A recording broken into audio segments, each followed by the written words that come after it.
Okay. Welcome to Sideline to Baseline with your hosts MB and K Lou. Lou. We in the building, y'all, and we got our resident basketball analyst, Mr. Wow. Jake Mort. What's going on, Jake? I'm doing well, guys, man. I'm doing well. Just like we talked about, man. It's madness right now. We in March. Well, we gonna go ahead and you've been off the porch, so me and MB gonna jump off the porch with you. What was the most exciting game for you Saturday and Sunday? I mean, obviously you had a UCLA one go into overtime last night, but what stood out on you? I just get excited when I see the mid majors battling out with the big boys. And that Oral Roberts game, it came down to the very last shot. And I'll be honest, I thought the shot was good. I thought the shot was good. I mean, he makes that shot, you got another upset, and they're moving on. That was a heck of a game. Yeah. Would that really be an upset? I mean, I know you mentioned pre-show about the Davis and Goliath, but you see what shirt I'm wearing. Ain't a lot of Goliaths out there. Yeah. That Goliath is definitely home. I don't think that Goliath ever made it. I don't think that Goliath ever got on the bus.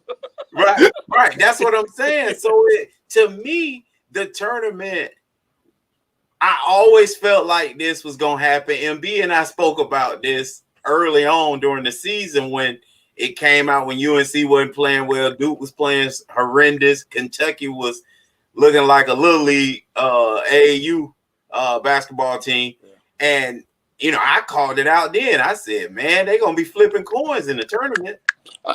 It's interesting you said this has been one of the most amazing years when it talks about parity.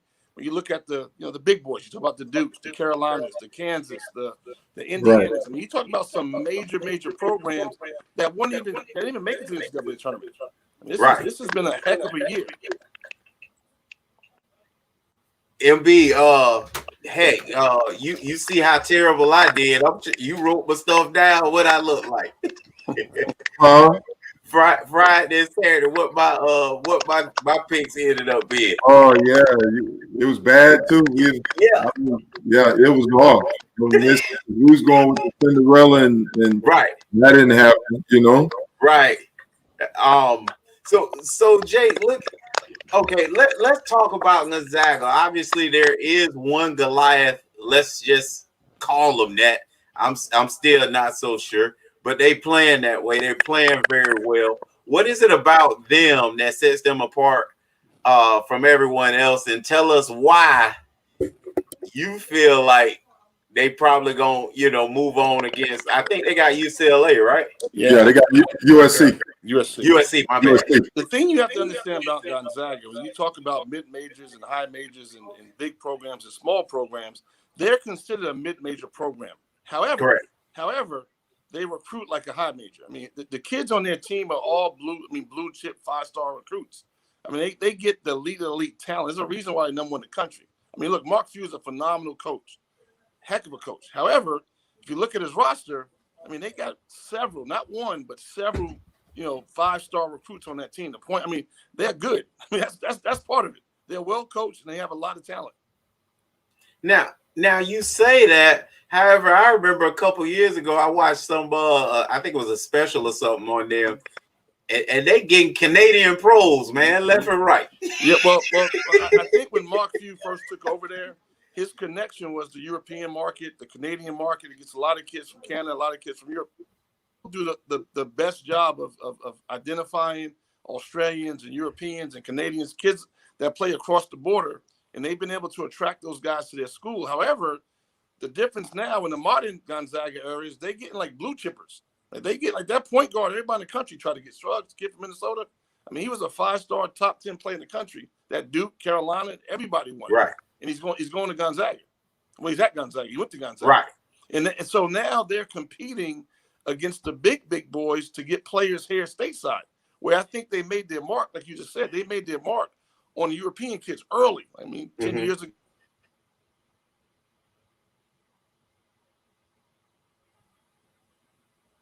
I think we lost you. No, my phone ring. And they've been stepping their game up over the last couple of years in terms of getting kids stateside.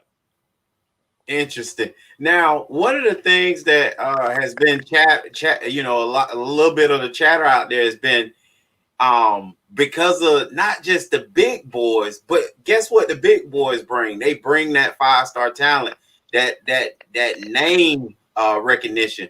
That's what we're missing this year. I've talked to a couple people. Pac Jam MB said, you know what? This is the first time that he's watched the game and really been looking at plays, watching back screens, watching the full high and flex offense, motion offense. Like you actually looking at this stuff now.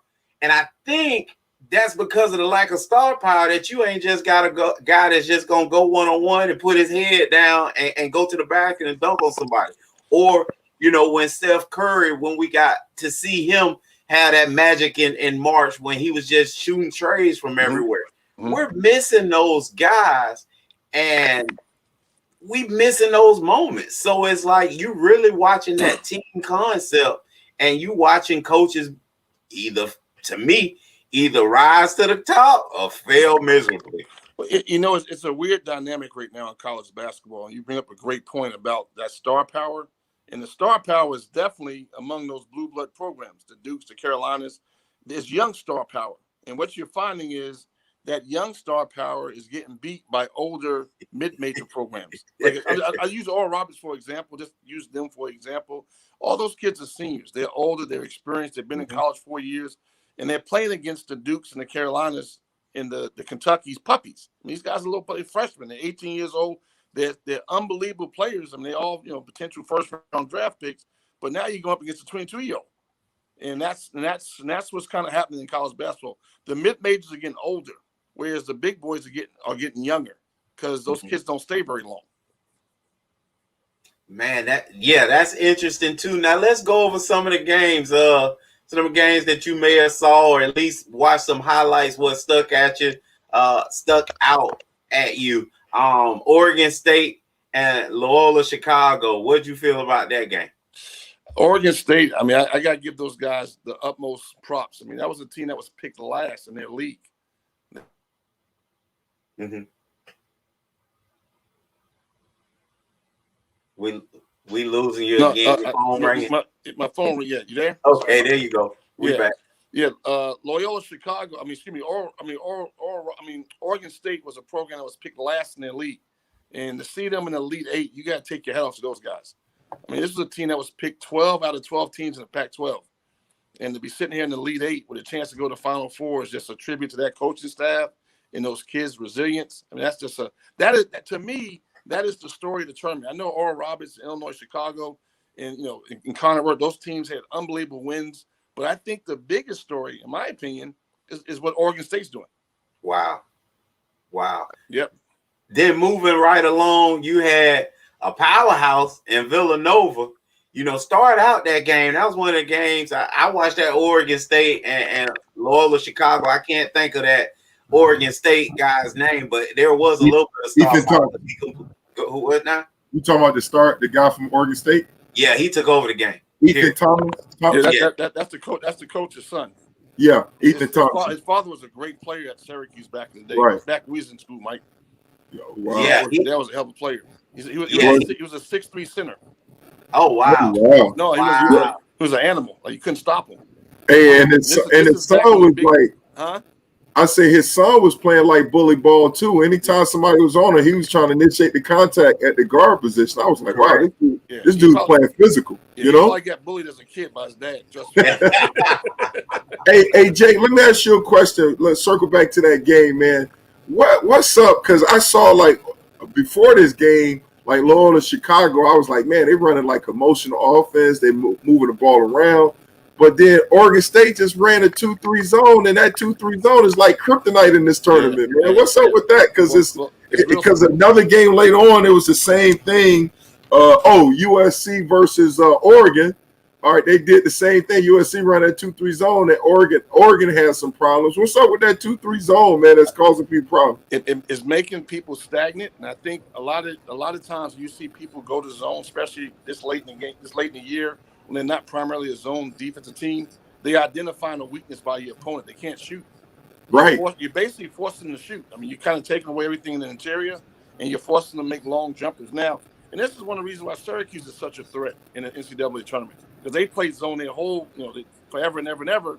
And you get into this tournament without a lot of preparation to get ready for a zone, and people struggle. I mean, people struggle. Right. Right. So move right along, Jake, to that Villanova Baylor game. Like I said, perennial powerhouse. Villanova won the last 2 out of the 4 championships. So this is a big time program playing a Baylor that was a true number 1 seed. What did you think about this game, or did you get a chance to? No. It was a good game. I mean, but Villanova kind of hobbled into this tournament. I mean, they lost their 2 best players to injury. Now, I'm not taking anything away from Baylor, because Baylor have unbelievable guard play, unbelievable, and Baylor's really, really good. But to Villanova's credit, you got to take your hat off to Jay Wright. I would have never, I'm not a betting guy. I don't, we can't. I'm a college coach. I can't do a bracket and bet on. But if I was a betting guy, I would have never guessed Villanova would have got as far as they got. Wow. Based on them having the injuries and situation. Yeah, they were banged up coming into the tournament. So to get to the Sweet 16, that was take your hats off to the coaching staff and those kids. However, they went up against a major firepower team in Baylor. Baylor's good. I mean, Baylor can win it all. Let's just call it what it is. They could. They're good enough to. Hey, but you're right though. I mean, Jay Wright, man. I mean, that first half, Villanova was leading. Samuels and what's my man Robinson Earl, they was playing good, man. I was like, wow, they was killing them in the paint. Yep. And then Baylor couldn't. I mean, they could.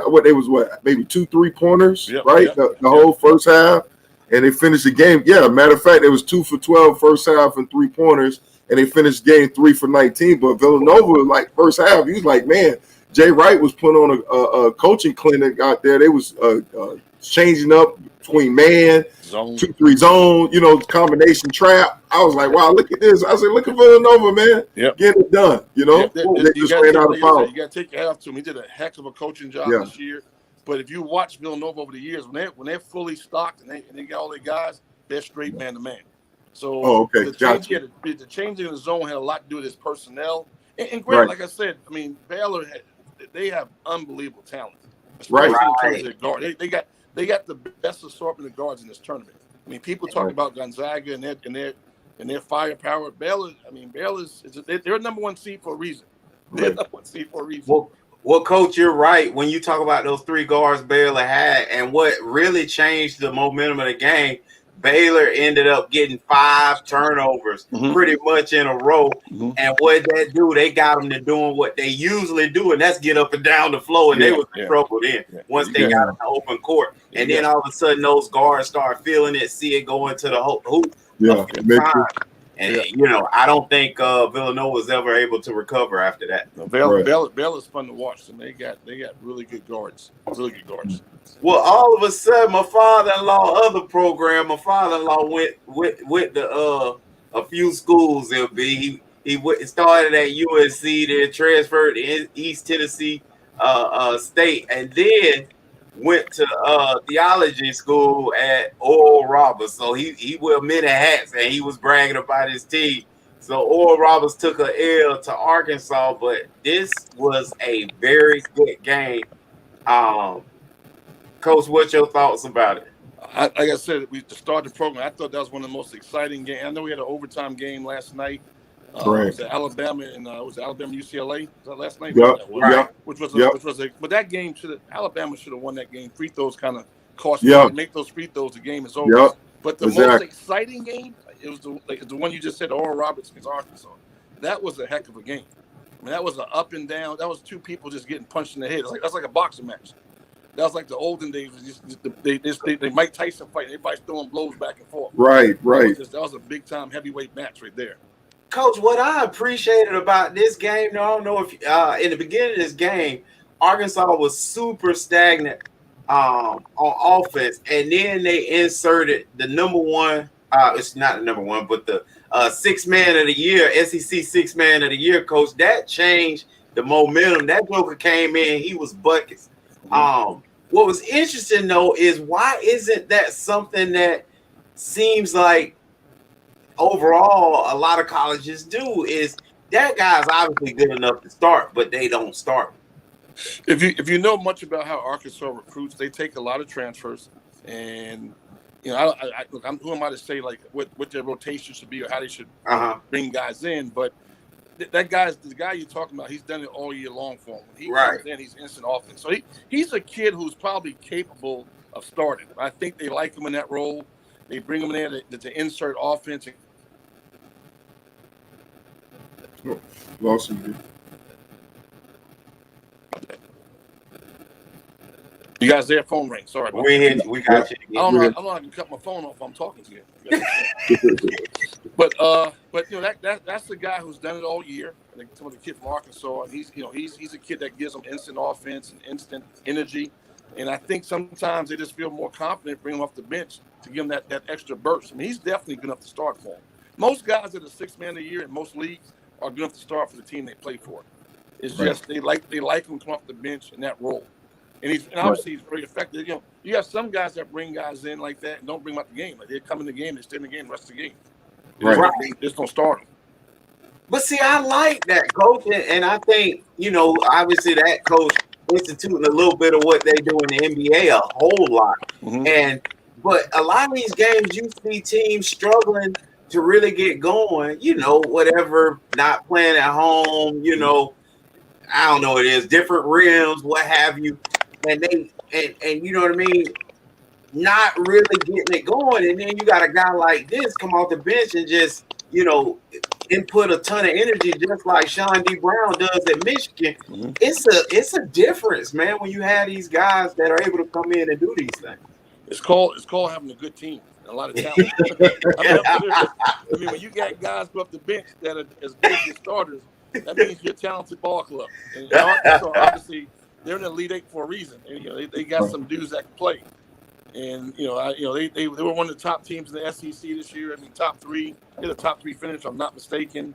Obviously, a very, very talented ball club. And I take my hat off to that coach, Coach Musselman, because he does a great job of putting. I mean, he gets a lot of transfers. A lot of those guys are transfers, and he infuses those guys, and he gets those guys to mesh and blend. I mean, he did a great job. He's at Nevada University, with transfers, and he just does a good job of getting those guys to buy in and blend quicker than most people can get them to buy in and blend.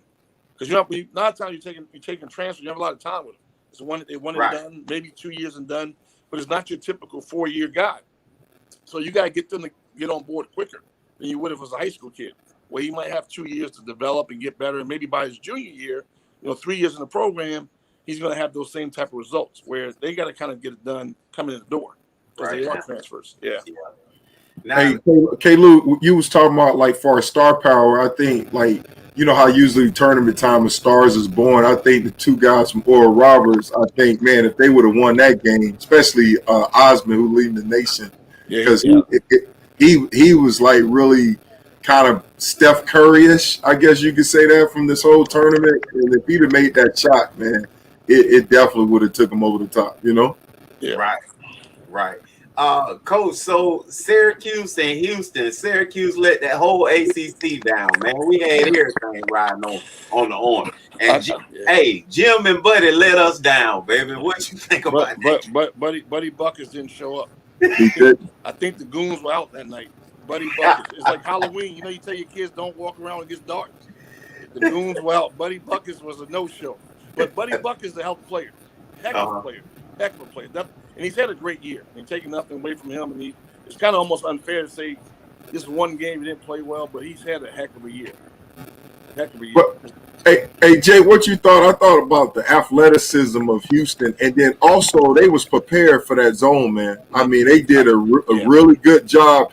Yeah. I mean, that was one of the teams where I was like, man, it was textbook, everything they was doing against that zone, man, creating a momentum and bracket. And then defensively, man, they just seem so much more athletic than Syracuse, just putting pressure on Buddy Buckets and the guys. They took them out. I was like, wow. The first half, right away, you could see it. I was like, man, this gonna be no contest. But Syracuse, had a little flurry, but at the end, man, Houston to me was just too much for them. I think your first point was the key to the game, their ability to attack the zone. I think, I said Syracuse plays in the ACC. And I think, Buddy Buckets and the rest of those guys see that type of athleticism. I mean, Florida State, and there's teams in the ACC that can rival Houston's athleticism. So I think it was more than just the athleticism that kind of catapulted them to that win. I think it was their ability to attack the zone. When you play Syracuse, most people get stagnated by that zone, and they didn't. I mean, they went right at it. They did. Went right at it, and I think that was the key to obviously taking Buddy Buck out the game. But I think even if he played well, they still would have won the game because most people struggle with attacking Syracuse zones, and they didn't. I mean, they had zero issues with it. I mean, they was all on top of it. They were on point. That was a great game plan by that coaching staff, and obviously one of the best coaches in the country. I mean, Houston's coach is unbelievable. I mean, Sampson is one of the best coaches in the country, and he proved it once again going against another legendary Hall of Fame coach in Boeheim and going against a unique style. And the great thing about the tournament, like you said, Mike, that zone. One of the reasons why Syracuse has been really, really good over the years, as well as being really good in this tournament, without a lot of time to prepare for that zone, that's a challenge. I mean, it really is. Like if you're playing Syracuse, you're hoping you got 3 or 4 days to kind of go over it and prepare and talk about the weak spots and where you can score and where you need to get the ball.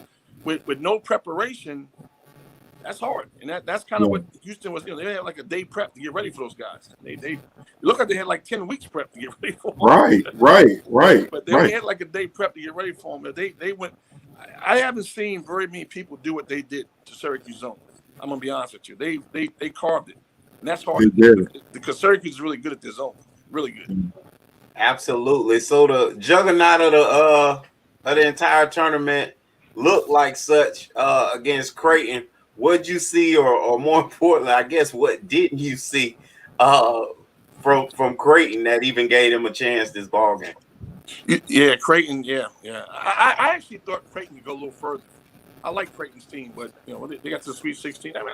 I thought they were a team that could like surprise people and maybe sneak up in that Final Four because they had a really good team, well balanced team. They're a well coached team. They run good stuff, but so I guess the Sweet 16 wasn't a bad run for them, right? It wasn't a bad run. A lot of people take that Sweet 16 run.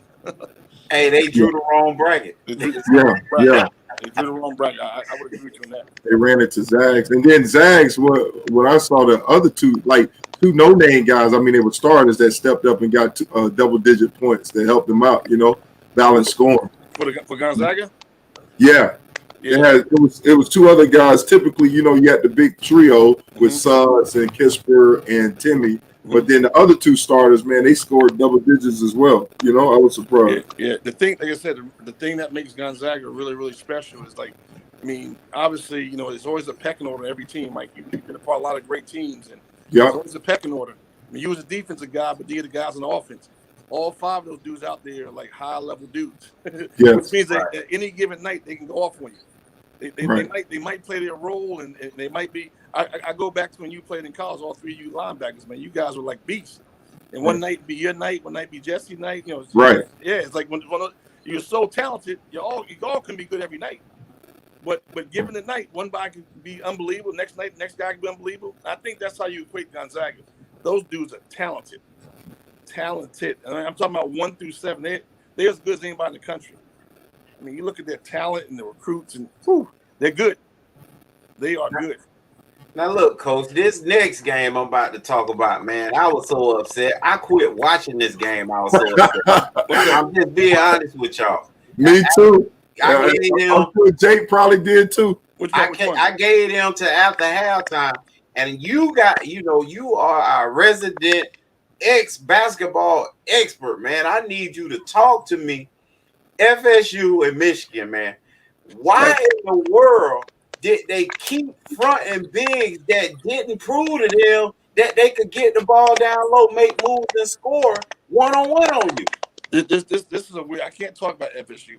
That's our arch rivals, number one. But it's a weird dynamic because my college coach is the damn coach. Right, that's what I'm saying. They probably turned it on too. I have no comment on that game. MB. Okay, so I'ma just talk about. Man, I'm like, okay. I was counting the possessions where they stayed behind the big, right? Right. Let him get the entry pass and then just defend it straight up. They were like 1 of 6, Coach. But every time they're trying to front them and all that, ball go opposite, weak side, they dive, boom, catch, layup. I'm like, quit trying to front and fight to get on top of the pass based upon on what? They're not killing you like that. It's like when I'm playing, I play street ball every day there, right? And I'm like, and soon as the guy get it in the post, they run down the double. Man, don't help. Let him prove to us he can kill me first. Right. You know, what is with that? The kid Dick is it's look, I take my hat off to Juwan Howard. I know for Coach Hamilton, I mean that's a tough law. He coached Juwan Howard. He spent 1 year in the NBA with the Washington Wizards, and Juwan he played for him. So think about what I'm about to say. You just got beat by one of your former players. That's in a big game. That's a tough one. So and like I said, that's my man. He coached me in college. He's been an unbelievable mentor to me. But Florida State, like Mike, it's hard for me to talk about Florida State. That's our arch rivals. But Coach Ham is my man, and I would have liked to seen them do better. But Michigan, they carved them up. I mean, let's just call it what it is. They man.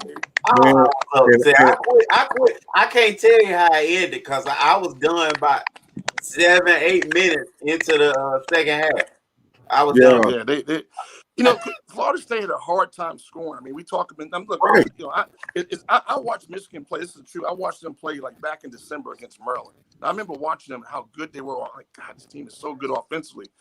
And I only watched them play one time this year, but I watched them play the right game, man. They were just so efficient and moving the ball and all the things they do. And obviously, going into that game, I'm saying to myself, if Florida State's going to beat them, you're not going to stop them. You're not going to stop them. They're really good offensively. You have to score, and that's what they did not. They didn't score. They scored 53 points, 58 points. Yeah, they didn't score enough to beat them. They just didn't. They didn't score enough to beat them. And I think that if you want to point to one thing, it was the offense. They didn't score enough points. Yeah, offensively, man. Jake, offensively, I was like, what are they running? Yeah, I ain't see no plays, bro. It just seemed like spread out one-on-one basketball. You know what I'm saying? They just took them out their flow. It kind of took me back to, I thought I was watching old school Big Ten football, where smash mouth football back in the day, where they had those big old guys. I mean, they were just physically like just dominating these dudes in the paint, man. And I was like, this is crazy. Yeah, I mean, before the State, like you said, they just came out of sync. Offensively, they didn't get nothing going. I was like, I don't know what they was running. I was like, man, what's going on? They just seemed out of sync the whole time. Offensively, they couldn't get nothing going. You know? Yeah. To Coach Hamilton's credit, he's evolved with the game. When I played for him, he was a smash mouth type of coach. I mean, we was at Miami, throw the ball inside, beat people at the paint. That was the type of style. But I think he's evolved with the new game, new era, the new game. And it's more of a guards game. And he allows his guard. He has a talented team. He lets his guards play. But like Mike said, they were not in a really good. It was not in a good rhythm. They couldn't get in a rhythm. No rhythm. Plays and their shots. It wasn't in a good rhythm. I mean, that's true because Michigan really didn't do anything defensively to frustrate them. They actually just missed a bunch of shots. I think they called one stat in the first half. It almost went a whole half without hitting a three in that building this entire tournament, and then they hit the first one. Yeah. They won a great shooting team, and I think that's why they were inconsistent throughout the course of the year. They were not a great shooting team throughout the course of the year, and I think once again it kind of caught them at the wrong time, where shooting needed to be at a premium, and they didn't shoot the ball well in that game. They need to shoot the ball a little bit better to kind of give themselves a chance. They were 5 for. Go ahead. That was the bottom line. They struggled. Coach, I think what bothered me was I'm unaccustomed to seeing a Leonard Hamilton team get abused in the paint. Mm-hmm. And we play them, and they play out of their mind every time they see the Duke blue come in their building or they come to ours. Mm-hmm. And that's one thing that we never really win is that paint game. And so for Michigan to do so well in the paint, I got frustrated, couldn't watch it anymore. Well, but part of it was Michigan spacing. It was the ball movement, and what they kept getting was they kept getting Florida State out of position defensively, and that's when they would get the ball in the paint, and they were angling them in the paint. If you go back and watch.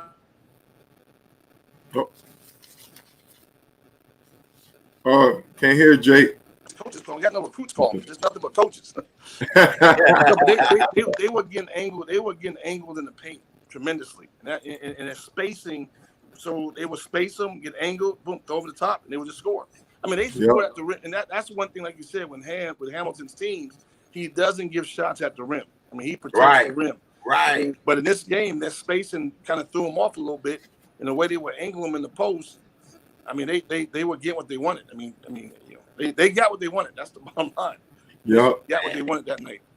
And like you talking about, Florida State had 14 turnovers I read, and then the shooting, like you mentioned, they was 5 for 20 from the 3-point. Yeah. So that I mean, statistically, they could have lost to a lot of people that night. Yeah, exactly. No, exactly. You look at their turnover ratio, turn ratio, their free throw shooting, their 3-point shooting. Like they could have lost to a lot of people that night. They just didn't. Yeah. Like you said, it's nothing Michigan State. I mean, nothing Michigan did. Michigan did. Right. They just wasn't making shots. They were out of rhythm for whatever reason. I don't know. Yeah.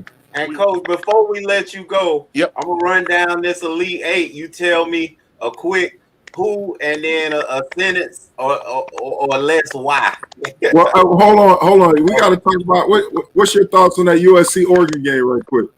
What you think? I'm rooting for USC. I like Andy Enfield, the head coach of USC. So I was really pulling for him. I think he has a heck of a team. He has a heck of a team. Those two brothers are unbelievable. Yeah, unbelievable. I mean, Oregon's a good team as well. I mean, Oregon had a really good year. They got transferred from St. John. Figueroa had a heck of a year. Guard. They're good. Right. They were good. They were good. Yeah, that's the thing. Figueroa, he picked the wrong night to have a bad game. I think he was like 2 for 14. Exactly. You know? But and the zone again was the issue we talked about earlier. Go ahead. Yeah. But the one thing I will say that I didn't getting back to those two teams because they come out of this Pac-12, and we're getting back to Oregon State and UCLA. People were saying the Pac-12 was a really bad league this year. I think we're all wrong about that. If you look at now with the Elite Eight, the Sweet 16, Elite Eight, the Pac-12 has been highly represented. I mean, they had some dude. I mean, think about it. A team that was picked 12th in their league is going to play in the Elite Eight right now. They're playing. Right. I mean, they're still playing. I mean, they're still playing. Now, I don't know who knows they can win the next one, but they got to the Elite Eight and they were picked 12th. So well, they playing tonight, man. Balance and the strength of that league. Yeah. Hey, Jake, they're playing tonight. What's your thoughts? They got Houston versus Oregon State tonight. What's your thoughts on that? The goons are going to be out. It's like Halloween again. Oregon State better be ready. It's trick or treat. Hey, Mike, they're going to get those goons in Houston. They got some players. Yeah. I like Houston, that one. Yeah, no doubt. And then what about the other game? You got Arkansas and Baylor. What's your thoughts on that? Arkansas is well coached, extremely talented, but Baylor got some really good guards. I'm going to go with Baylor in that one. K-Lou, what's your thoughts, buddy? Shucks. I picked Baylor. I'm still going to go with him. Yeah, Baylor's good. But Arkansas is good now. Right. One of my buddies goes for Arkansas. So you know what? I'm gonna take that back. I'm gonna go for Arkansas. Baylor's gonna give them. They too much for them. They gonna speed up that pace, man. No, Baylor's good now. I mean, they gonna speed up the pace, make them force Baylor's capable winning it all, no doubt about that. Yeah. And then and like you said, Coach, early on, tons of experience as well. Mm-hmm. Tournament always been, and MB asked me about that before, and I couldn't put it into words. Why is the NCAA such a, it turns to March and it's all about your guard play? Why is it like that? Because guards control the game. And I think at the end of the day, guard play, especially in these tournament settings, guard play wins. I mean, it's great to have a good big guy, but if your guards are really good, it gives you a better chance to win the game, especially when in a tournament setting. Right. Wow. And then Michigan, UCLA. Whew. That's a heavyweight bout there, guys. That's a heavyweight bout. I'm gonna go with Michigan. Yeah. I'm gonna go with Michigan on that one. The Zags and USC. Yeah, I'm gonna pick a crazy one. I like USC to beat the Zags. There it is. I like USC to beat the Zags. I know that's gonna be. I'm going on a limb on that one. That's a crazy one, but I like USC. Yes, sir. That game's tomorrow, right? Yeah, that's tomorrow. Yes, tomorrow. Yeah. 7:15. Yeah, I like USC. I like the Trojans in that one. Well, Coach, we appreciate you stopping through, man. Absolutely, man. Always enjoy Answering you all guys. our questions. Hey, Well, hold on, Caleb. Don't let him go so quick. We got to talk about NBA too. I want to get his opinion on that. Okay. Go ahead, MB. Oh, go ahead. No, go ahead, Caleb. I like how you do it. Go ahead, Butcher. Get him, Butcher. So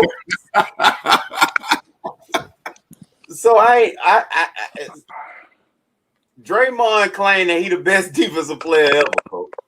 Ever. That's what he put out there.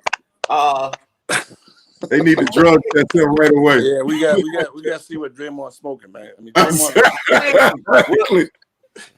No, not LB. I ain't gonna let you do that because every time we talk Draymond, you jump to his defense. So I'm gonna need to hear you jump to his defense. Draymond is a beast. Let's say that first and foremost.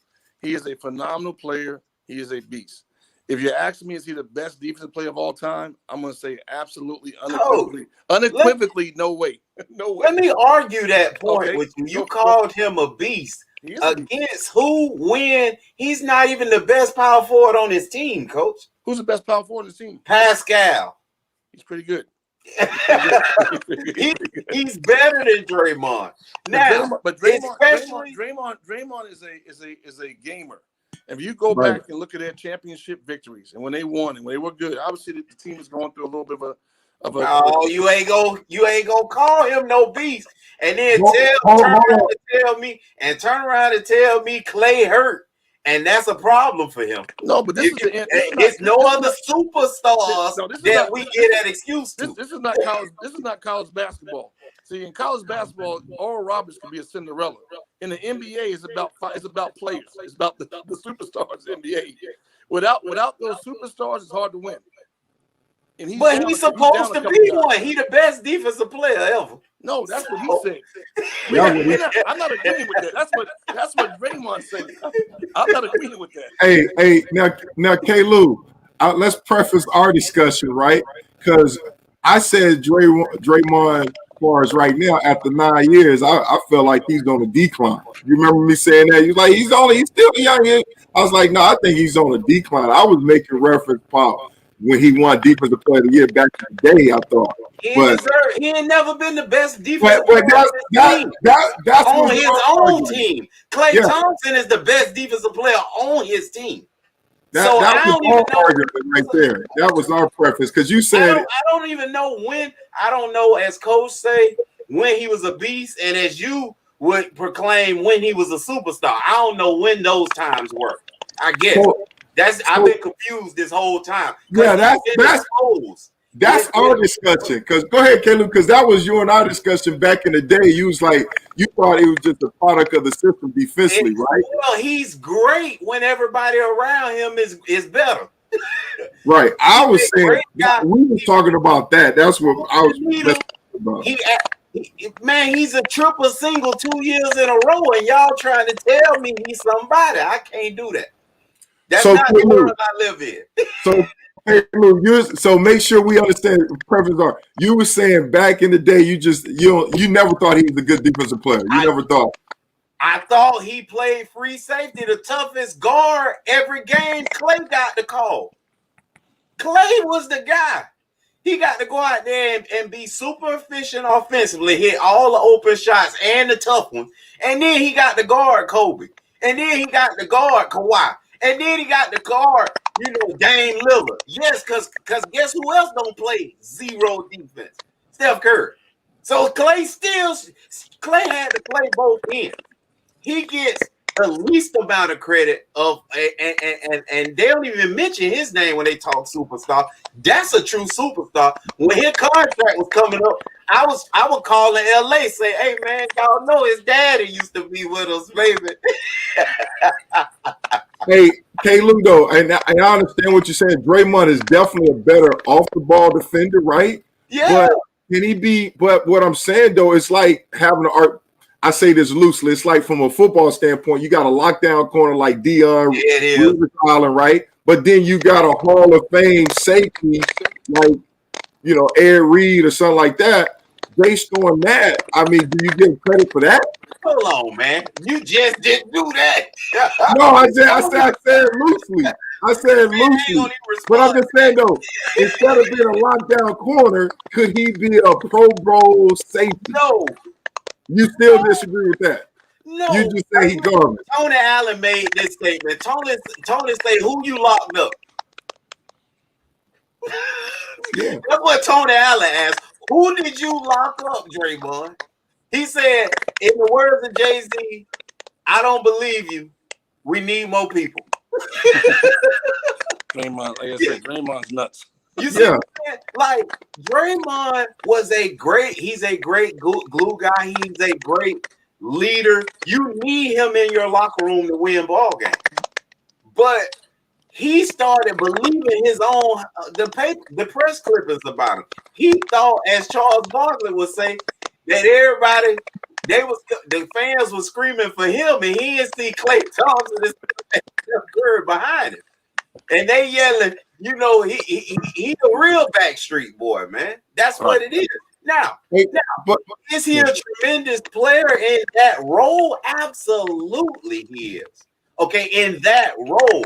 But without it, you see the proof is in the pudding. No other superstar we've seen decline like this.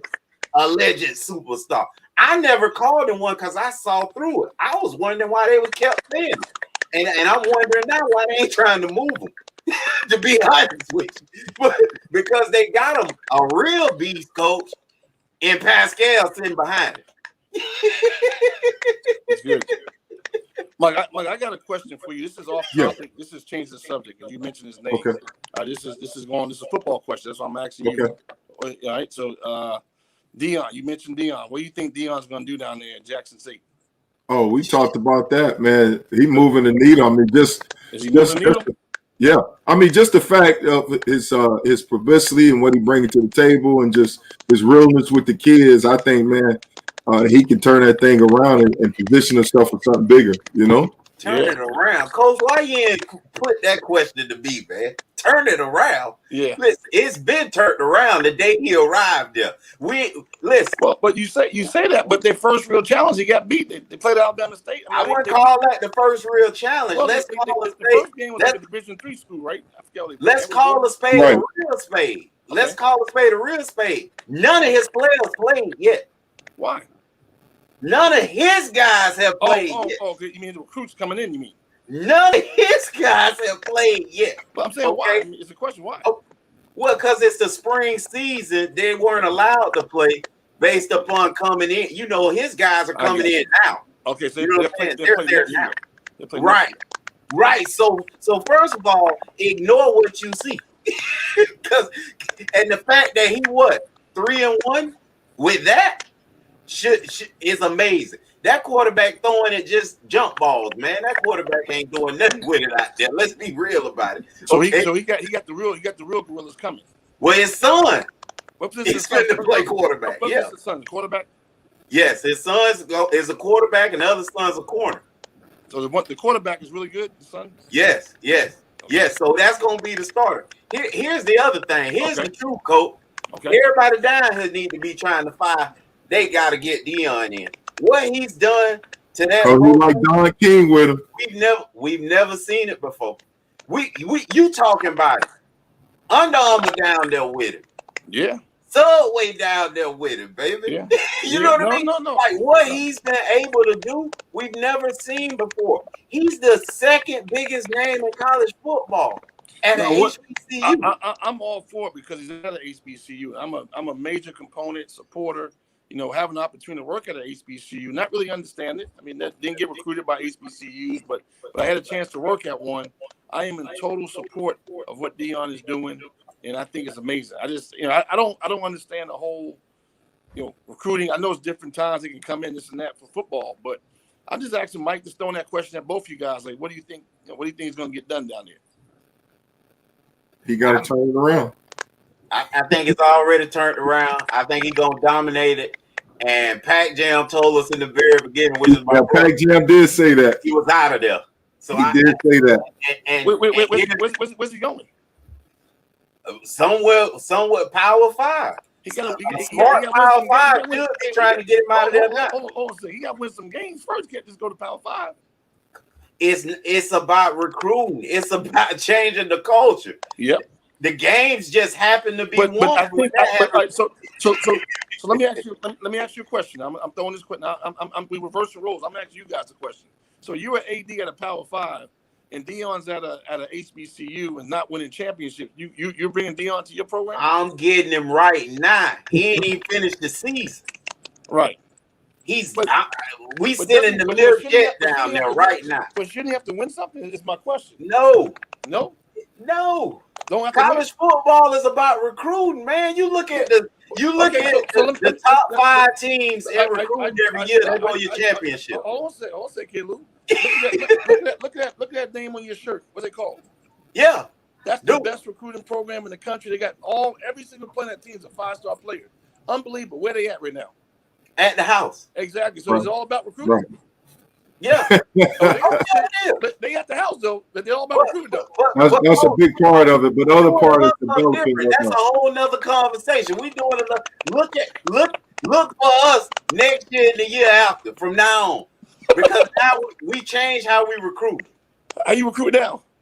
Oh, we still getting the best, but they're not the one that done it. So you gonna have to contend with them like you contending with these 4 and 5 year players right now.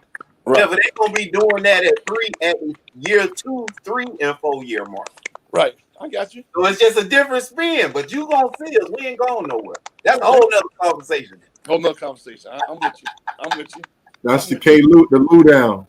But no, I think, hey Jake, I think from that standpoint, far as when you talk about mid majors, right, or Power 5, I mean, just think about him being in the state of Florida. You know, somebody taking a chance, and then also making sure he hires experienced people around him, which he did at Jackson State.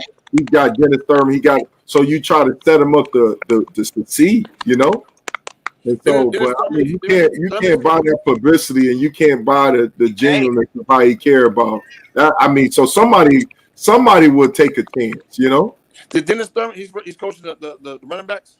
No, Dennis Thurman. He's a defensive back guy. He's a DB. He's a D coordinator down there. Okay, gotcha. Yeah. But no, but I'm saying though, one of these schools would take a chance on that, you know. Yeah. No, I'm not disagreeing with you, but I'd like to see him stay there and build that culture and build that program. Because I mean, I think from an HBCU standpoint, he's infused a lot of special stuff that you normally don't get at HBCUs. Right. So him staying there is more valuable to him going to a Power 5, because you get to that Power 5 level, it's no joke. And I'm not saying Deion doesn't know what he's doing. I'm not saying that. He obviously knows what he's doing. But when you get Mike, you've recruited, you've coached at that level. That's a whole different level than being at, at a mid to low major level. Yeah. So, but let me ask you this question, though, Jake. Let me throw this out there, Coach. Yep. A kid decommitted from Florida to come there on signing day never spoke to Deion before in his life. He decommitted from Florida to go to Jackson State. There you go. Wow. Who's doing that, Coach? Never spoke to him before. So who recruited the kid? No, everybody. He was a Florida commit and a Florida signee that said no. But what I'm saying to you, being that Deion didn't talk to him, what coach talked? Somebody talked. Neither. None. He called his head coach, said, "I don't want to go here. I want to play for this guy." That's what's happening, Coach. It's different.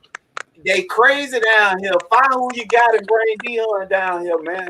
So we got to keep Deion in that HBCU level.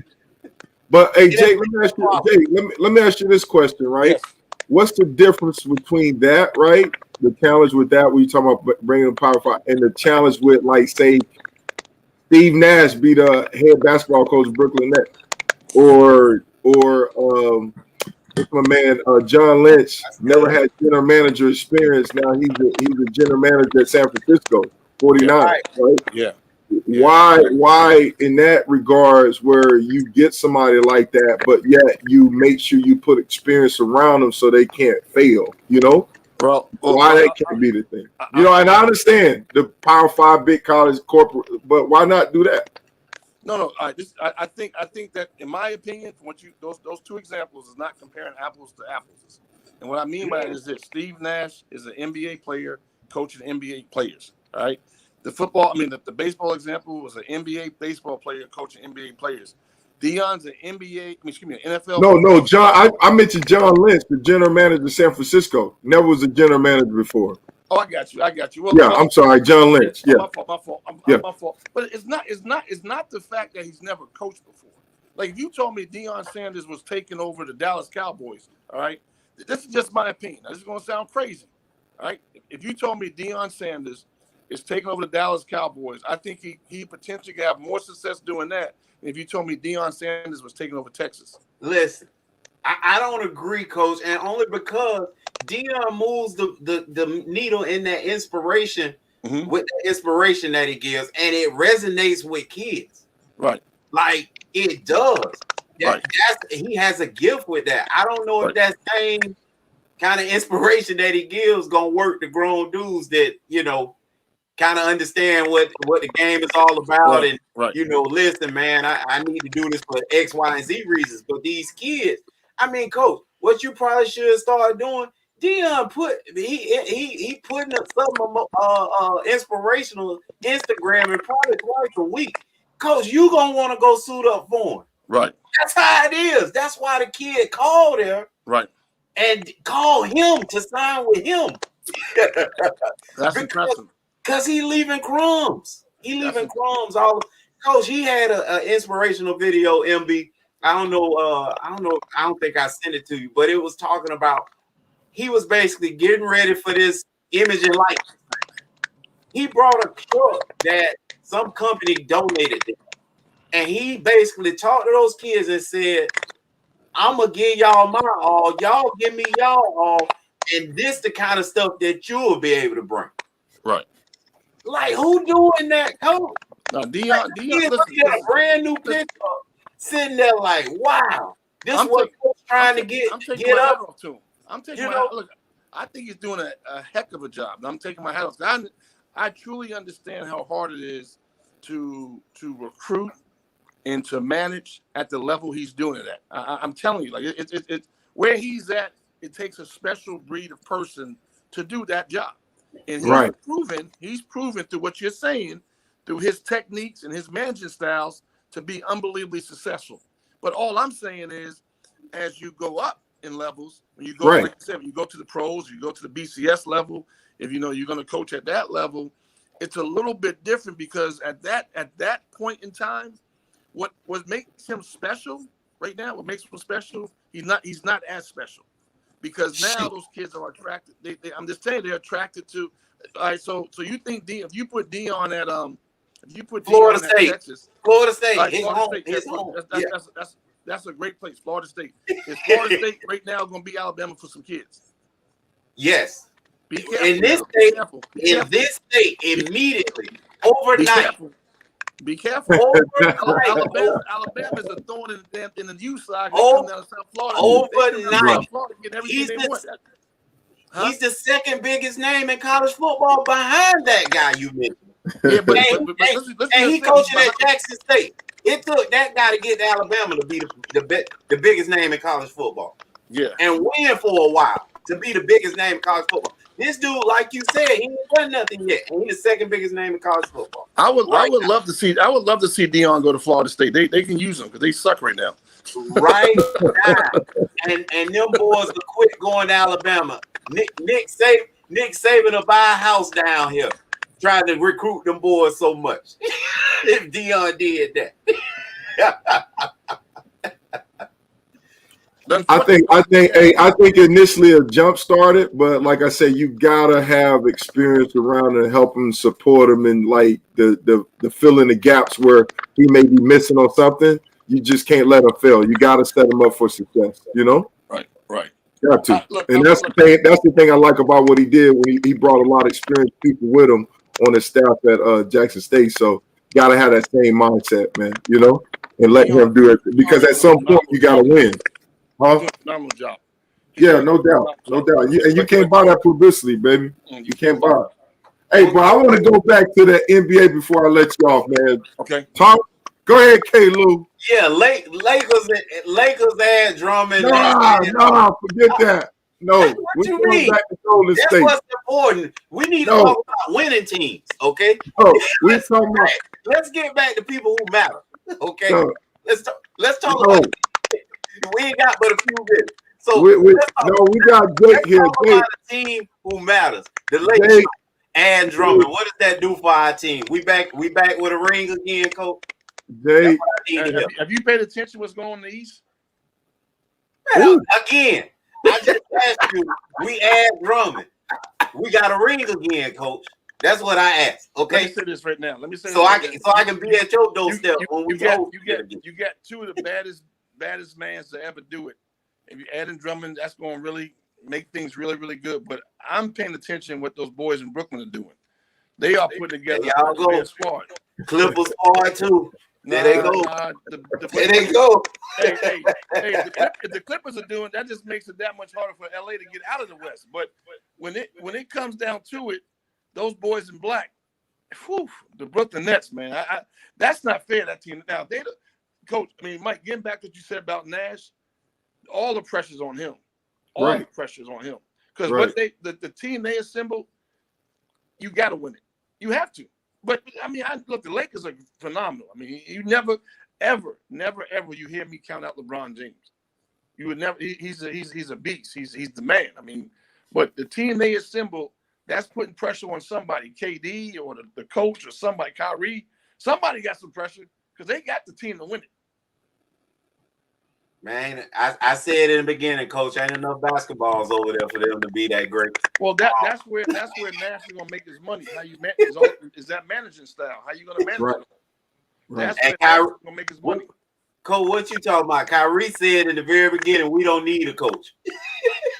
Man, Kyrie crazy though. Kyrie also the same guy that was winning championships and wanted to leave.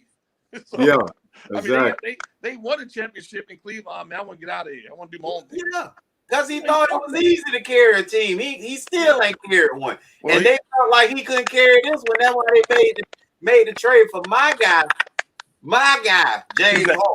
Okay, James Harden go get it now. Yeah. James Harden said he the real MVP. Hey, but back to my question. Hey, Jake, give me your answer that question. Jake, give me your opinion about Draymond in his prime. What you thought about him as a defensive player? Phenomenal. First team all NBA defensive team in his prime. And he's still one of the elite level defenders. But to say he's the GOAT, for Draymond to say he's the GOAT, now you're talking about he's not in that class. No, he ain't in that class. No, he's not in that class. I mean, no, he's not in that class. Jay, you still think he's an elite defender? Absolutely. Wow. But saying he's an elite defender in today's game and saying he's in the level of like maybe the top 10 defenders in the league that ever play, I don't think he's in that level. I don't think he's an elite top 10 ever play the game type defender. No. Is he an elite defender in today's game? Absolutely. Wow. Absolutely. But then, I can name a lot of dudes that can defend a lot better than Draymond Green in terms of in the history of the game. Oh, so yeah. For him to say he's the GOAT, meaning he is the dude. Nah, he's smoking crack saying that. He smoke. He ain't no GOAT in that. And that's the comment he made, right? I'm the GOAT. Yeah, I know, but they should have took him and drug test him right away. He did. Yeah, he might. Hey, Mike, when I got that shot last week, you get a little drowsy from those vaccine shots. Lou, he might have had his vaccine shot with somebody interviewed him.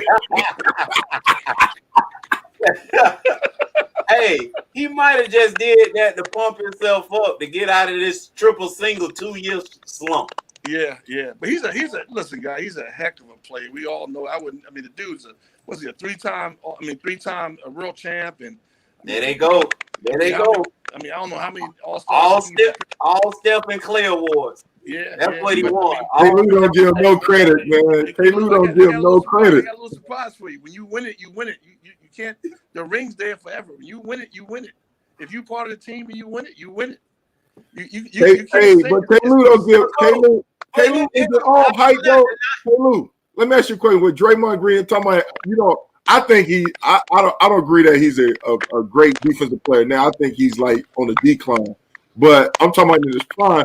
So Lou, you think they just got it? Like he was just garbage? Like he finished No. I never say he garbage. he's a great player in the system that they were in. And when he can kick it and run the floor and play the power, the point forward position, right? And then at that time, he was shooting at least 35% from the three. You know what I mean? I ain't even talking about, I ain't even talking about offense. I'm the point forward. I ain't even talking about, I'm talking about from a defensive standpoint. That's been you and my argument. He was exactly what you said. He was a free safety, but Clay had the toughest guard. You're not going to tell me you the best defensive player on the team and you don't have the toughest guard every night. You just can't do that. Not to me. You might be able to tell somebody else that, but if you're the best defensive player, I need you to go at their top guy. That's what Tony Allen is talking about. Because guess what? Tony Allen say, who did you lock up? You know what that means? Tony Allen thinking like me. He trying to say, listen, when I went out there and I was playing in Boston and then got my big deal, went to Memphis, they said, you got this big money, we got you here to play defense. You first team all defense or second, third team. Get what? Go guard Kobe. The unfortunate part about the NBA is it's hard to tell who could defend because the dudes on the other end is so good offensively. I mean, it's hard to really lock any. I mean, the good elite players in the NBA is impossible to really stop. But we know, Coach, we know what they say when they say lock up. You ain't get your number. You mean that's control, all they you mean contain and control. Right. You didn't get your number. You know what I mean? Keep below the averages, in other words. Correct. That's but Caleb, I'm agreeing with you on that because when they played LeBron in the championship, it was Iguodala that was on LeBron. It wasn't him, you know. He averaged 40 against that guy, man. You say what? LeBron averaged 40 in the finals against that guy, man. Stop it. Stop what? Against when he came back from 3-1, down 3-1. No, I'm saying I agree with you. He didn't go on LeBron. It was Iguodala that was main person on him. But I'm just saying, is there a position for a quote unquote, I'm gonna use a football term, free safety in That's that? That's what he is. He's super smart, coach, high basketball IQ, and I think he plays defense with that IQ. But I'm just saying, so if you don't lock down somebody, you can't be the best player. Like the football term, Ed Reed, can he be the best defensive player and he don't lock down nobody? He could be the best. It was a no-fly zone back there, and he played the run game. He did lock you up. But in basketball, they don't apply with Draymond. There's tape of Bill Belichick and Tom Brady watching Ed Reed in the offseason trying to figure out what they're going to do with him. Okay? Yes, he was locking people up. But apply to basketball. Can you take that same philosophy and apply it with basketball or don't exist? I'm just asking. I think that's what he did. It's just no position for it. And coach, go ahead and jump over me because this your area. But there's no position for it. But they have high IQ guys that I'm sure they don't like on the ball necessarily all the time, so they can make plays and communicate for their defense. Right, and I'm just communicating because you say he can't be the best defensive player if he don't lock it down.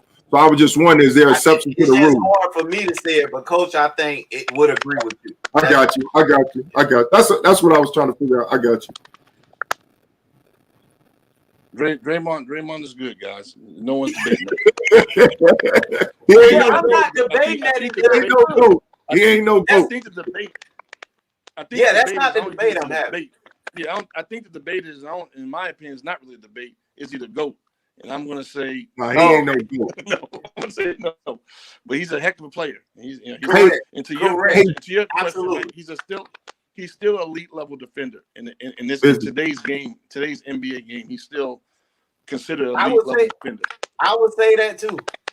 Yeah. But that ain't helping them. Hey, I would say that too, but that ain't helping them move the needle, and that's what I'm concerned. But moving the needle, they need a couple of those dudes to get healthy. That's moving the needle. But speak about that, Jay. Jay, speak about Golden State right now. Where you think what you think about Steve Kerr? Are we giving him a pass? I mean, what do you think about as a coach? What do you think about the team? I mean, let me say this. The NBA is all about star power and players and this and that. They still have star power in that team. I mean, Steph Curry is still playing, right? Yeah. I mean, he's out right now. He's hurt. Okay, but he's coming back, though. He'll be back at some point. Yeah. Right? He's not okay. So he's got a butt bruise or something like that, right? Okay, but he's not. He's out for a couple. He's not out for like the season. Yeah, exactly. Yeah, no, I agree with you. Right. I mean, that's NBA. They're gonna miss a couple. So you still got potentially the best guard in the NBA. Point guard, we want to call him, best shooter. Draymond Green's elite level. We just spent 20 minutes talking about him as a defender, but he's considered, an all-star elite level player. You got the number 2 pick in the draft who's playing well. You still got talent on that team.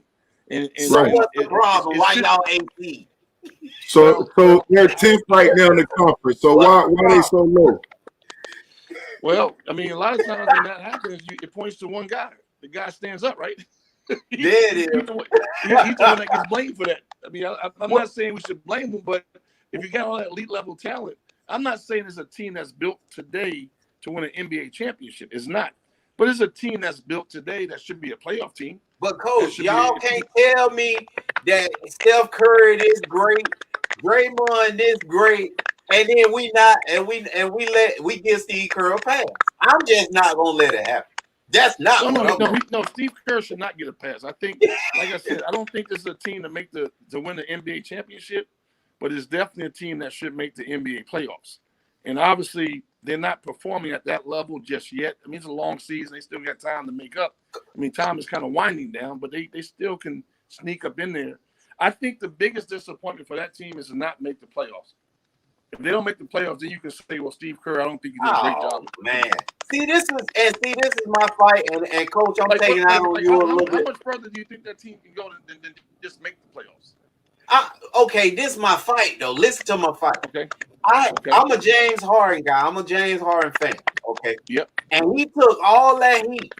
James only was AC 1 year, 2 years, coach. The 9 years he was there. He was number 1 seed the year they had KD. The first year they had KD, he was the number 1 seed coming out of the West. Coach, you can't give me that. Who was his sidekick? Who was James Harden's sidekick? Who, James Harden? He didn't have one. He had Dwight Howard. No. And then he had Dwight was going with the other big, the one that he traded away.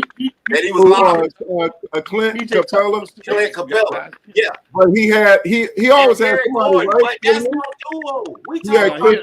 They ain't making no all-stars. They ain't making no all-stars. They ain't making no all-pros. Who? None of the guys y'all talking about. No, I'm saying like he had Dwight Howard, right? He always had somebody with him. Don't even count Dwight. Okay, he had Chris Paul. Disservice, MB. You be doing yourself a disservice.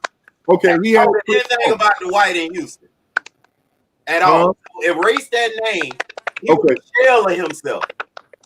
Okay, after he left us in LA, he was never the same. Coach, am I making this up? Now, Dwight he's been on sort of a decline, but he got him a championship ring last year. No, but I'm saying, no, Coach. How was Dwight of himself after he left the Lakers? I'm saying based upon when he hurt his back, Coach. I'm talking about way before. No, he's not the same player. No, absolutely. Right, and so he went to Houston after he left us. MB. That's why I'm saying. Oh, you saying he wasn't good when he was at Houston? Yeah. James Harden was out there by himself, man. What about Chris Paul? How was that? MB, I'm talking about even before that happened. If Chris Paul healthy, we having a different conversation because James Harden did it because they got a ring. So that's a whole different conversation. But my comparison is James Harden sitting over there by himself. Golden State still got really good players besides the 3 that coach just named. Okay. So you got Kelly Oubre and you got my man that came over. Wiggins, yeah. So we ain't even talking about them. James Harden ain't had none of them kind of players even when he was by himself. But I'm saying I got a problem with Steve Kerr and I got a problem with Steph Curry because if y'all this great, why y'all can't still be number 2 seed, number 3 seed in the West? Because James Harden did it. He did. I ain't a big fan of their team right now. Golden State, Wiggins. I mean, go ahead. What'd you say? Go ahead, Jake. Jake, you there? Yeah, I'm sorry. Go ahead. Give me your opinion. You answer the question. Huh? You heard me? I said No, say it James again. Harden had a coach that played a unique style, and that's why they won a lot of games. But it wasn't a team that was built to win a championship. But they won a lot of games, and they had the number 1 seed, the number 2 seed, but they always got bounced when it came into a 7-game series again. Because they correct, because he didn't have nobody with him, coach. No, that's why. Because he was living by himself. All these guys y'all talking about with Golden State, they ain't by themselves. Still, with a hurt Klay Thompson, they still loaded. Can he there? Yeah, on second. Go ahead, if Jake. James Harden was that dude, if James Harden was that guy, he would have figured it out. Trust me, to get past the 7-game series. And he figured it out the best he could. And when they gave him help, he delivered. I'm not taking anything away from James Harden. A really good friend of mine, he works for the Wizards. I used to work for the Rockets. And I used to tell him, look, I love James Harden on one side of the ball. But if you think you win a championship, because everybody, hey, Mike, what they say, what wins championships? What you play, Mike? Defense. Defense. Ball you play on, Mike? Defense. Exactly. That's what wins championships. And that's what he doesn't do. But you sitting there saying that about James. That's why I say the energy changed, man. They talking. Here we go talking about Draymond. You talking defense, and he averaging a triple single. Triple single. Triple single. Hey, look, I'm just saying. Look, I said James Harden's a bad boy, but I mean, when you get to those series and you got to lock down and guard people. James Harden ain't the dude you really want to have out there. Let me ask you this question: when James Harden played for OKC, what man was he? 6. Exactly. There's a reason why he's a 6 man. Because he had just got out of school. No, they all just got out of school. They all do young. He wasn't the only young. They all. And y'all know couldn't nobody play with Russ like that, man. Don't start that. That's a different conversation.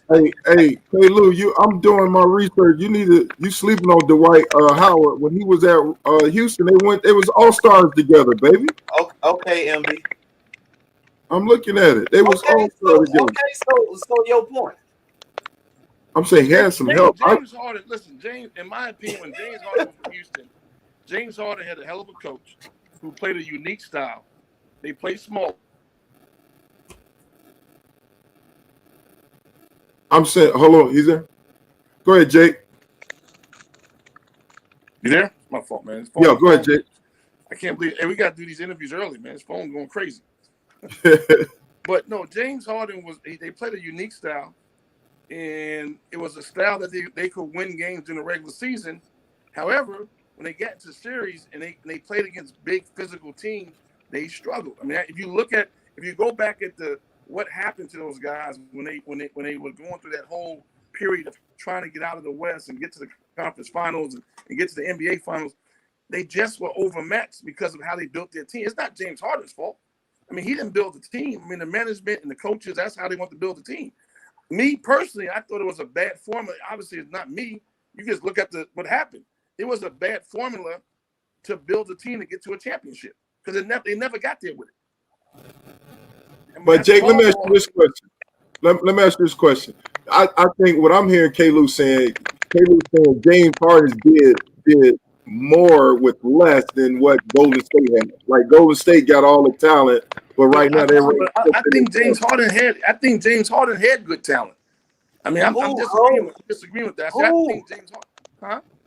Who matched up with this team right now? He's never been better than this team that they have, that Golden State has. He's never been better. Besides when he was with OKC, he's never had a roster better than them. No, I will say this, and they calling this their worst roster. You raised a good point. Golden State has 2 big time. They have a good roster. They have a really good roster, and they are, in my opinion, underachieving with their roster. Absolutely. I don't think this is a team that's, like I said, I don't think it's a team that can win an NBA championship, but it's a team that has to be in the playoff race. And they should be 4th, 5th seed in the West with that talent. They should definitely be in the top 8. I'm gonna leave that there. The top 8. Oh man, top 8 is the bottom. I'm a Laker, coach. I'm a Laker. You ain't floating around that top. You don't even matter to me. You last in the league. Top eight gets you the playoffs.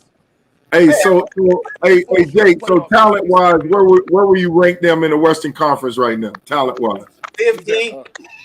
Who's that? Talent wise, I'm just playing. Because they got the highest salary. I mean, they luxury tax. They about to be I ain't even know that, LB. Yeah, they do. I don't like, but I don't like the talent.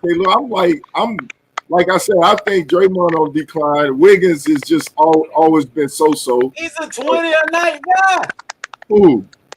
20 Wiggins. He's a 20 a night guy. Let him have on what 20 shots. I mean, he's been playing good lately, but I mean, he stepped up since Steph been out, but before he started, but I don't know. I'm not in love with their roster right now. I could be wrong. You guys the expert, not me, you know? He averaged an 18, MB, which is a long way he do. That's who he is. He's no better, he's no worse. That's who he is. 18 point a night, man. That's who he is. Yeah. I don't know. Everybody else has expected more from him and had tried to dog him out and talk about him and encourage him. And Jimmy Butler was gonna choke him out by doing more. That's not in him, man. Right. And that's what but you can count on them 18 to 20, coach. It's a place for a guy like that, right, coach? Yeah, Wiggins is a good player. He's a good player, yeah. I mean, he's a good player. He was a number 1 overall pick, right? Absolutely. Yeah, he was the number 1 overall pick out of Kansas, but I've never been a big fan of his. So I mean, from a talent standpoint, so you think Golden State roster right now is? I mean, I don't know. I'm not. Roster. If you put the names down before they come out there, they top 5, coach. You say top 5? That's what you think? Names. Don't talk about how they playing. Just the names. You put those names and everybody else names next to each other. That's a better set of names. Okay. I'm not saying what they're doing because you know how I feel about what. No. That's what I'm asking. I'm asking because I think they better rock than Portland. No, I'm agreeing with you. They should be doing. Oh yeah. They should be in the playoff hunt for sure. No doubt. See, he keep letting right. He keep letting them off the hook. Yeah, saying that playoff hunt there. Yeah. They all right, man. I know we gotta go. Playoff roster is not making the playoffs right now. So Steve Kerr getting a pass, Jake? Huh? Are they being too soft on Steve Kerr? I think the media is kind of overlooking Steve Kerr, yes, because I think at the end of the day, somebody has to be called out in terms of them achieving. You can't have it both ways. When things are going good, you're the best coach in the NBA. Now things are going bad, that no one gets even looked at. And and like you guys said, this is a team that can definitely. This is a roster that can definitely make the playoffs. I mean, these guys are proven winners. They've won championships. They got all-stars. It's a balanced team. I mean, do they have the best team? No, but they're underachieving at this moment. I don't know if that's Steve Kerr's fault, the players' fault. I can't answer that question, but I know this roster should be in the playoff hunt. And what does that mean? They got exit, second round, I don't know, but I'm not saying they're an NBA championship, win the NBA championship, come out the West and be the team that plays in the NBA championship. But it's a team that definitely should get in the playoffs, and they're not playing for that potential yet. So, would you consider Steve Kerr a lead coach, or what's your opinion of him? You can't take it away from him. He has 3 championships? Yes, it is. He has to be in that elite category. He's an elite coach who's underachieving at this moment. That's the best way to describe him. He's a. Look. You and Jay cousins, LB. Why you say that? Y'all talk exactly the same. Why you say that, man? He gonna let it out. He gonna let it out easy. You say what? No, but I'm the dumbest guy in the world. down. The dude won 3 NBA championships. He's not elite. He's won 3. You got to give credit where credit's due. He's won 3 championships. All right. He won them. If he puts his fingers up, he got 3 rings. And so that's the problem. Listen, and that's the problem with the NBA right now, and why players will never stay any one place again, because y'all put that much on the ring. So don't argue, don't yell, don't be upset with players dipping left and right, switching teams like cars, because that's what they all chasing. Because you don't validate them until they get that little ring. So that's what it's about. You say what now? I'm back. Hello? Y'all can hear me? Yeah. Yep. What'd you say, me and him cousins, we're like? No, you let them down easy. Both of y'all let them down easy. Oh yeah. Well, I don't think he's the lead coach. I think the jury's still out. You know, I think it's just still out. Even though the NBA, but here's the catch, Mike, and I'm gonna agree with Coach. From an NBA standpoint, he is an elite coach. That's already been set in stone. He's on his way to the Hall of Fame, guaranteed, as a head. Because he won 3 championships. But that's my problem with it. They put too much. You know, too much is about a ring. And that's why you had Draymond Green bad-mouthing a guy he couldn't even put on his uniform in Charles Barkley. When he bad-mouthing Charles Barkley because he feel like, I got 3, you got none. That was his argument. But, bro, you not Charles Barkley, but they ruined the league with this ring stuff. It's ring or die. But let me look at it like this. Go ahead, Jake. That's what we all play for, though. I mean, at the end of the day, that's what we all play for. Every kid that puts a shoe on, puts a cleat on, a helmet, you playing to win a championship. High school, college, NBA, NFL, Major League Baseball. Your goal when you set out to start that season and put all that hard work and sweat and tears in, that you want to be standing, you want to be the last team standing at the end of the year. So we're fooling ourselves. We think that's not what we play for. That's what we play. That's what they all play for. So obviously, when you achieve that, you feel validated because you put so much in to get to that point and to win one. And so few of us do win them.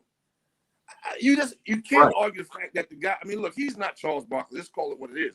But you can't argue the fact that he can come back at Charles and say, "Hey, I've won 3 NBA championships." And he still should hush his mouth. He still's not in that same category.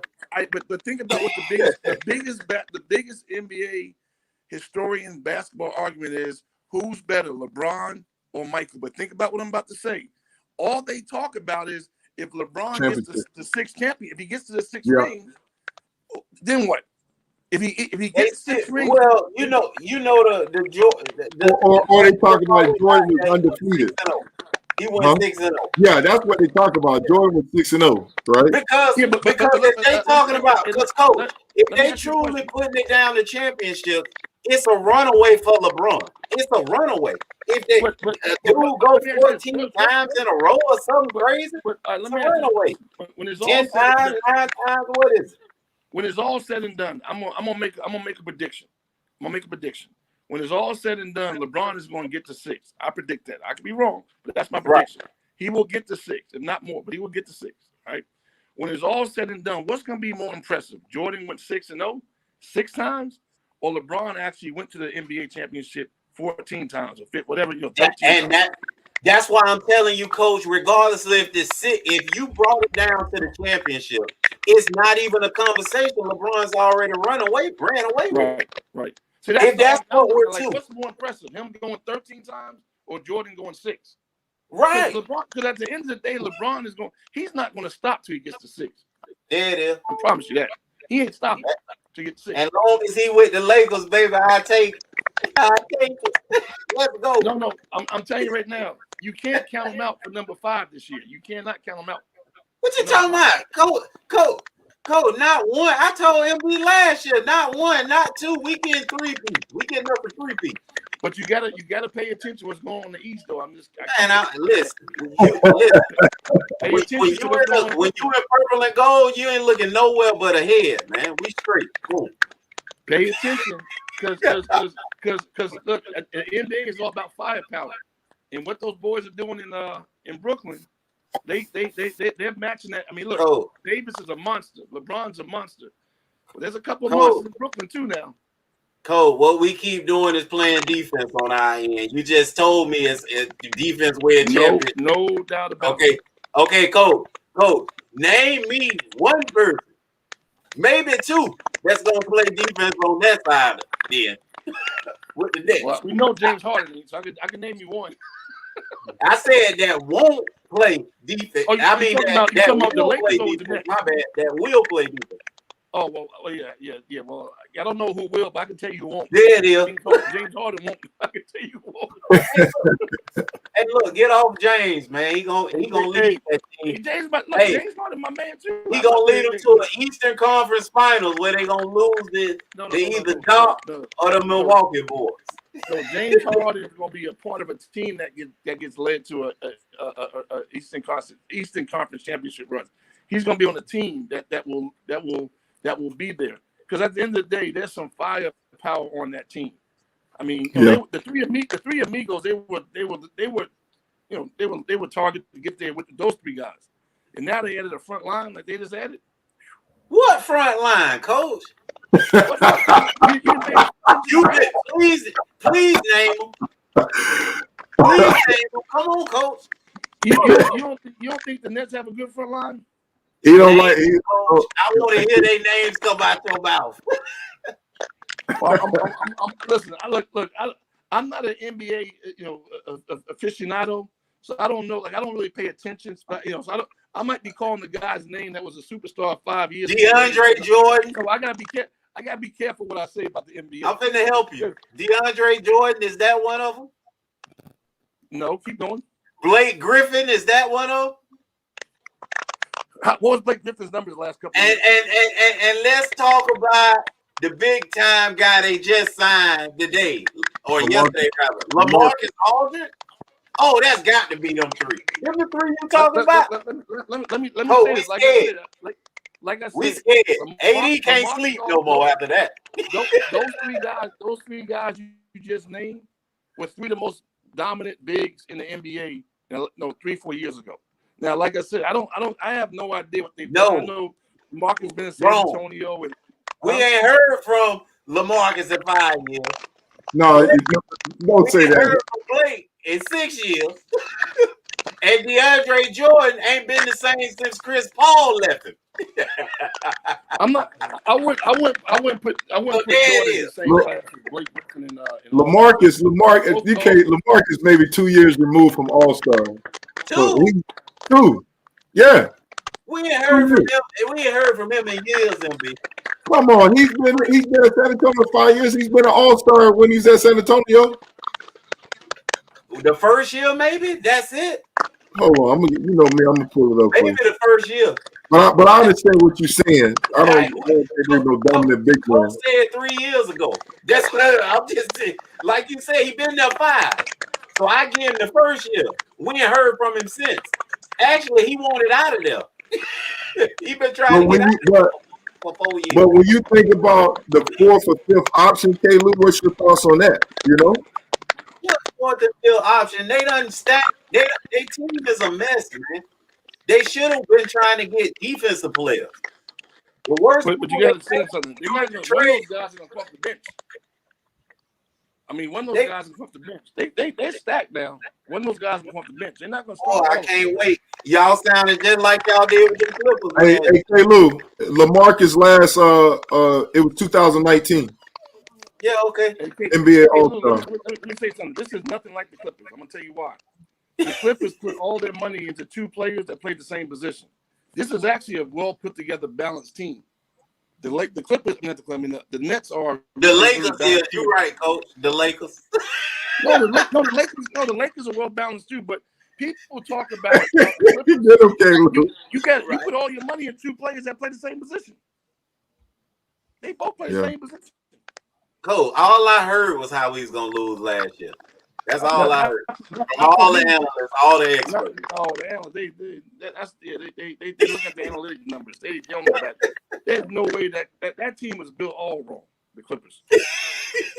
I mean, you put all that money in two guys that do the same exact thing. They play the same damn position. How's that going to work? Coach, we went and upgraded. We was getting hated on because we got rid of Dwight and JaVale. We went and upgraded. We it's not late. Look. We all are hoping. We went and upgraded. Mike, we're hoping for an LA Brooklyn Nets final. That'd be a hell of a final. Yeah. Man, I sure hope y'all get what y'all want, but you won't, because they ain't gonna be there. Sorry. The Nets ain't gonna be there? The Brooklyn? Yeah, they ain't gonna be there. Oh, they'll definitely be there. Y'all forget again how difficult it is to put a team together and just show up at championship game. You know, it's just not. I mean, we've been shown time after time that these teams get put together and they traditionally don't make it the first time. So we still, and now you got KD that's been out during the half the season. You know, like those games starting to add up, and it's starting to be familiar too, like the Clippers, who never got a chance to play together, never got the realest get a chance to build that camaraderie. You know, Coach, you want your guys playing together, running together, sweating together. They ain't getting none of this. That stuff comes to bite you. When you grab a rebound and you already know your dog out there, you ain't even got to look, Coach. It's just gone because you know he out. You don't get that. You got to look, wait, watch. Let me make sure. That's different, Coach. You know better than us. You know that better than us. You're right. I agree with you, but I still think they can get there. I'm agree with you 100%. What they're trying to do is not easy, but I think that that team is built to get to a championship game. Coach, now, can they beat the Lakers? Huh? And then they don't have an alpha. Beat the Lakers? I think the Lakers. Then they don't have an alpha. Are built to get to a. Who gonna tell KD to shut up? Who gonna sit? Who gonna tell Kyrie, hey man, I'm gonna slap you the next time you say something? You know what I mean? They ain't got that. Hey, AD yelling at LeBron. LeBron yelling at AD. We talking to each other like that, man. They ain't doing that right now. They scared of each other.